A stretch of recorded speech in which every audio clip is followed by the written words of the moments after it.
maalintii shalay waxaa la ogaa in wasiirada arrimaha dibadda ee dowladaha carabta iyo islaamka ay kulan ay ku yeelanayaan magaalada riyaad oo caasimada dalka sacuudiga. laakiin saacado ka hor kulankooda israa'iil iyo maraykanka waxay isku raaceen inay beegsadaan xarumaha shidaalka ee dowladda iiraan.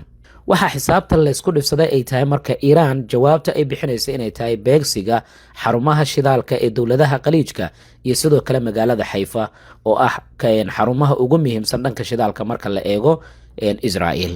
maadaama marka la isku soo beegay dhacdooyinkaasi iyo kulanka wasiirada arrimaha dibadda ay lahaayeen, natiijada la doonayo waxay ahayd in dowladaha khaliijka inta ay ka caroodaan jawaabta dowladda iiraan inay qaataan go'aan kama dambaysa. kulan ayaa ka dhacay magaalada riyaad. kulankaasi inta uu socdayna jawaab adag ayay la kulmeen dowladihii khaliijka. markii iiraan laga beegsaday xarumihii shidaalka lagu farsameynayay, durbadiiba hanjabaad ayay soo dirtay, waxaana ay amartay in laga fogaado goobaha shidaalka ee dowladaha qaar ee khaliijka iyo magaalada xayfa oo israa'iil ay gacanta ay ku hayso. taasoo ka dhigan annagana halkaa ayaan ku jawaabi doonaa. maxay iiraan dowladaha khaliijka u beegsanaysaa? maxay iiraan ay xarumihii militari inta ay kaga gudubtay ay u beegsanaysaa xarumihii shidaalka lagu farsameynayay? waxay doonaysaa hal arrin oo ah in kaligeed aysan guban oo lala gubto, yacni cadaadiska dhaqaale iyo cadaadiska guud ahaan keliya inuusan saarnaanin iiraan, laakiin sheekada ay noqoto cadaadis xoogan oo la saarayo dowladaha khaliijka, iyagana ugu dambeyn ay saari doonaan ilaa maraykanka, oo sheekada ilaa maraykanka ay gaari doonto. maxaa yeelay waxaaba ka dhashay duqaymahan in saacado gudahood isbeddel weyn uu ku yimaado qiimihii shidaalka la kala iibsanayay, oo maanta $110 ayay ku waabarisatay fuustada shidaalka. taasi waa marka mid gaari doonto ilaa xafiiska madaxweynaha dowladda maraykanka. siyaasad ahaanna way u saameynaysaa maadaama November ay doorashooyin ay dhacayaan. sidaa daraaddeed iiraan ma doonayso culayska inuu iyaga ku koobnaado, oo waxay doonaysaa dowladaha kale ee khaliijkana inay la dareemaan culayskan si madaxweyne Trump dibadda iyo gudahaba loogu riixo in uu dagaalkan sidii usoo gabagaboobi lahaa uu ka shaqeeyo. muxuu noqda marka go-aankii dowladaha khaliijka markii jawaabta dowladda iiraan ay la kulmeen? wasiirka wasaaradda arrimaha dibadda ee dowladda sacuudiga ayaa hadal adag jeediyey. haddii aan nuxurka kuu soo koobo, warbixodkiisa waan kuu dayn doonaayo. wuxuu yidhi iiraan xisaabaadka ay isku dhifatay saacadii ugu dambeeyey waa kuwa qaldan, yacni gantaaladii ay ku bartilmaamaysatay xarumihii militariga goobo aanan ahayn, natiijada ay ka malaysanayso wuxuu yidhi waa mid qaldan. sidaa daraaddeed wasaaradda arrimaha dibadda ee dowladda sacuudiga waxay qaadi kartaa tallaabo militari haddii xaaladdu sidaan ay kusii socoto. waan ka jawaabi karnaa, laakiin mar walba waddo kale ayaan wax ku eegaynaa buu yidhi. laakiin waxaa imaan doonta wakhti dowladda sacuudiga ay qaadato go'aan militari.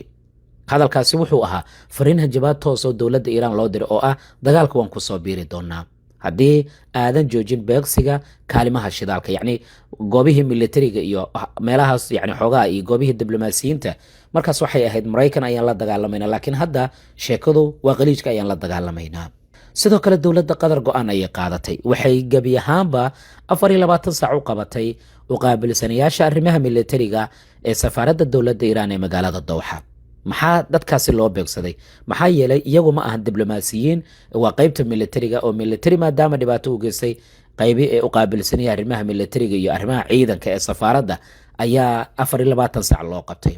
iyagana way ogyihiin haddii diblomaasiyiinta la eriyo in gebi ahaanba qadkii, yacni diblomaasiyadda halkaas uu ku go-ayo, laakiin dhinaca kale waxay u yareen qaybtii militariga, taasoo ka dhigan weli inay doonayaan inay kaarta ciyaaraan mas-uuliyiinta dowladda qatar. wasiirada arrimaha dibadda ee dowladaha kale sidaani oo kale way hadleen, inta ugu badanna way cambaarayeen oo way isku raaceen iiraan inaysan beegsan xarumaha shidaalka ee dowladaha khaliijka. sidoo kale dowladda kuwait ayaa warbixin soo saartay. imaaraadka carabta, sacuudiga, qatar iyo kuwait, dowladaha ugu badan ee weerarada la kulmaya ayaa iyaga ah inta ugu badan. kuwait waxay shaacay ka qaaday inay xireen xubno ay sheegeen inay ka tirsan yihiin ama ay xiriir la leeyihiin xisbullah, kuwaas oo qorsheynayay inay weeraro ay ka fuliyaan gudaha dalka kuwait. maalin ka hor sidaani oo kale dowladda kuwait ayaa ku dhawaaqday inay dhowr xubnood ay xireen ama dhowr ruux. hadda xalayna waxay yidhaahdeen 10 ruux oo ka tirsan xisbullah, kuwaasoo howlgal argagixisa iyo waxyaabaha la midka qorsheynayay. markii labaad ee toddobaadkan ayaa la xiray, sida lagu sheegay qoraal ka soo baxay wasaaradda arrimaha gudaha ee dowladda kuwait. waxay yidhahdeen waxaan ka hortagnay qorshahan oo la doonaya dalka in lagu qalqalgeliyo. muwaadiniintaasi ama 10kaasi ruux dalalka ay u dhasheen dowladda kuwait ma aysan sheegeen. marka khaliijka laga yimaado, waxaa weerar xoogan la kulmay Israa'iil. waxaa la bartilmaamaysaday magaalada Xayfa, waxaa la duqeeyay magaalada Tel Aviv, garoon diyaaradeedka Ben Gurion iyo xarumo kale oo muhiim ah. garoonka Ben Gurion oo magaalada Tel Aviv ku yaala waxaa la diiwaan geliyay 3 diyaaradood oo garoonka yaalay inay waxyeello soo gaartay, oo muuqaalo la soo bandhigay waxay muujinayaan diyaaradahaas oo ololaya iyo qaar ka mid ah gantaalada oo magaalada Xayfa ku dhacaya. markii ugu horeysana dowladaha qaliijka xalay waxay la kulmeen duqeyntii ugu cusleed.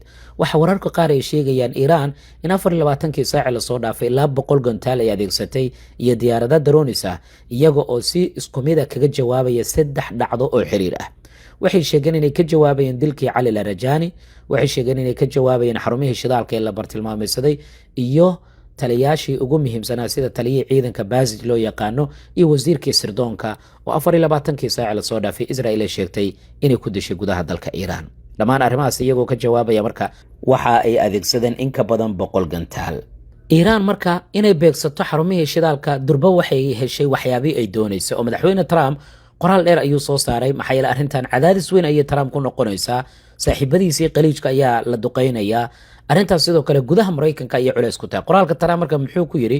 wuxuu yiri Israa'iil intan iyo in ka badan uma ogolaan doono inay weerarto xarumaha shidaalka. sidoo kale waa muhiim buu yiri in xarumahaasi aysan waxyeello la kulmin, oo ah xarumaha dowladda Iiraan. sidoo kalena aanan la duqeynin goobaha dadka rayidka ay degan yihiin. arrinta Qatar ayuu soo hadal qaaday iyo xarumihii shidaalka ee la duqeeyay, taasoo ka dhigan marka in durbaba ay gaartay madaxweyne Trump fariintii dowladda Iiraan. Mareykanku inta badanna wuu ogaa waxyaabaha halista ee ka dhalan karaya go'aanada Israa'iil ay qaadanayso. saacadii ugu horeeyayna waxaa la soo bandhigay in Mareykanka iyo Israa'iil ay si wada jir u go'aamiyeen xarumaha shidaalka in la bartilmaameysado. laakiin cawaaqib xun ayaa ka dhashay, taasoo madaxweyne Trump uusan filaynin, sidoo kalena uusan mahdin. marka la eego siyaasad ahaan iyo dhaqaale ahaan arrintan dunida maba xamili karayso waqti xaadirkan. waxaana la aaminsan yahay iyadoo marinkii Hormuz dhibaato weyn ay ka taagneed in xarumihii shidaalka haddana la gaaro inuu yahay kaar kale oo cadaadis oo dowladda Iiraan ay adeegsanayso. dhinaca kale, si loo cabsigeliyo dowlado badan, Iiraanna loogu qasbo ama iyadana dhankeeda kaar cadaadis loo saaro, waxa warbaahintu ay baahinaysaa suuragalnimada mar kale in dunida ay martigelin karto ama ugu yaraan la adeegsan kala mar kale hubka nuclear-ka. dalka kaliya ee nuclear adeegsaday caalamka inta la ogyahayna waa Mareykanka, waa tii lagu garaacay magaalooyinkii Hiroshima iyo Nagasaki oo ka tirsan dalka Japan. hay-adda caafimaadka dunida marka waxay leedahay waxaan bilownay inaan u diyaar garowno caafimaadka la xiriira suuragalnimada dhacdo ku saabsan hubka nuclear-ka. waxaad moodaa warbixintaas oo aan ahayn wax la dhayalsan karo in durba la hadalhayo. waxaan warbixinta aan ku xiriirinaynaa hadal dhowaan warbaahintu ay baahiso ah madaxweyne Trump dagaalka tallaabada uu ku soo gabagabayn kara inay tahay in la isdhiibo ama hub nuclear in la adeegsado. aan kula wadaago marka macluumaadyada kale ee soo kordhay saacadii ugu dambeeyay. dalka Qatar xarunta la bartilmaamaysaday oo ah xarun muhiim ah waxa lagu magacaabaa Ras Lavan. weerarkaasi si toos ah wuxuu u saameeyay suuqyadii tamarta ee dunida, qaaradda Yurub, caalamka inta ugu badanna Qatar gaaska dabiiciga ee ka yimaada LNG-ga loo yaqaano ayaa aad loogu tiirsan yahay. durbana $110 ayay gaartay, ama fuustadii shidaalka hadda la kala iibsanaya. waana suuragal inay $170 ay gaarto iyo ka badanba. waa tii hadda ka hor sidaan idinla wadaagay Iiraan ay dhahdo waxaan diyaar u nahay inaan idinla ciyaarno ciyaar $250. fuustadii shidaalka $250 inay gaarto. wax aan reebanayna ma lahan ayay taagan yihiin mas-uuliyiinta dowladda Iiraan. haddii aan dhanka iyo Israa'iil ku laabanno, Israa'iil waxay sheegtay waa berigii maanta oo Khamiisa ilaa iyo 1 ruux oo kaliya in la diiwaan geliyay inuu ku dhintay magaalada Tel Aviv. wararka kalena waxay sheegayaan in 2 ruux oo dadda ay ku tilmaameen inay ku dhinteen bartamaha Israa'iil kadib markii gantaalada dowladda Iiraan ay halkaas ay ku dhaceen. Sacuudiga oo kale ilaa iyo 8 gantaal oo plastic ayaa lagu weeraray. waa berigii maantana waxay yiraahdeen dhowr diyaaradood oo drones ah oo mar kale lagu soo weeraray xarumaha shidaalka ayaan ka hortagnay. haddaba markaad eegto marka sida xaaladda u socoto aad bay u adag tahay. Mareykanku wuxuu dalbanayaa ilaa $200 bilyan oo dollarka Mareykanka, taasoo miisaaniyadda hubka iyo waxyaabaha la midka la doonayo in lagu kabo. dowladaha qaliijka go'aankooda ilaa iminka ma cadda, inkastoo aan ballan qaadnay aan daawano wasiirka wasaaradda arrimaha dibadda ee dowladda Sacuudiga. And certainly, as we have stated quite clearly, we have reserved the right to take military actions if deemed necessary.